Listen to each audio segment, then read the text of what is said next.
ഞാനിവിടെ 2.5 ഗ്ലാസ് പച്ചരി എടുത്തിട്ടുണ്ട്. നിങ്ങൾക്ക് ഏത് ടൈപ്പ് വേണമെങ്കിലും എടുക്കട്ടോ പച്ചരി. ഞാനിവിടെ റേഷൻ കടയിലത്തെ പച്ചരി കൊണ്ടാന്നിട്ട് ചെയ്തെടുക്കുന്നത്. ഈ ഒരു ഗ്ലാസ്സിനാണ് ഞാൻ അളന്നെടുക്കുന്നത്. ഇനി നമുക്ക് ഇതിലേക്ക് ഉഴുന്ന് ചേർത്ത് കൊടുക്കുക.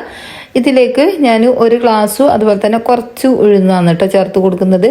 പിന്നെ നമ്മളെ വീഡിയോ കാണുന്ന ഒരു വീഡിയോക്ക് മറന്നു പോകാണ്ട് ഒരു ലൈക്ക് തരണേ, എന്തെങ്കിലും ഒരു കമൻറ്റ് ഇടണേ.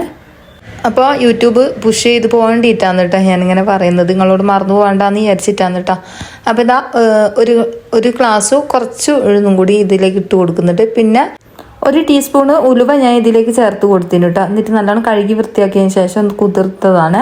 കുതിർത്തതിന് ശേഷം നമുക്ക് ഇതൊന്ന് അരച്ചെടുക്കണം. ഞാൻ ഏകദേശം ഒരു 3 മണിക്ക് കുതിർത്തിട്ട് വൈകുന്നേരം ഒരു 6 മണിക്കാണ് കേട്ടോ അരച്ചെടുക്കുന്നത്. എന്നിട്ട് ഇതിലേക്ക് ഇട്ട് കൊടുത്തിട്ട് നല്ല പേസ്റ്റ് പോലെ അരച്ചെടുക്കുക.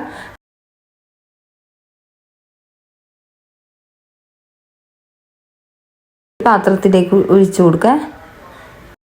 ഇപ്പോൾ ഞാൻ ഉപ്പൊന്നും ചേർത്ത് കൊടുത്തിട്ടില്ല കേട്ടോ. ഇതിപ്പോൾ പിറ്റേ ദിവസമാണ്. ആ ഒരു സമയത്ത് ഞാൻ ഉപ്പൊക്കെ ചേർത്ത് കൊടുത്തതിന് ശേഷം ഒന്ന് ഇളക്കി കൊടുക്കുന്നുണ്ട്. നല്ലോണം തന്നെ മിക്സ് ആക്കിയതിന് ശേഷം നമുക്കിത് ചുട്ടെടുക്കാം. നല്ലോണം തന്നെ പൊങ്ങി വന്നിട്ടുണ്ട് കേട്ടോ. അടിപൊളിയായിട്ട് തന്നെ കിട്ടിയിട്ടുണ്ട്.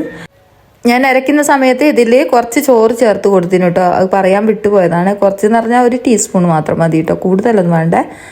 ഇത് നല്ലോണം തന്നെ മിക്സ് ആക്കിയതിന് ശേഷം നമുക്ക് ചുട്ടെടുക്കാം.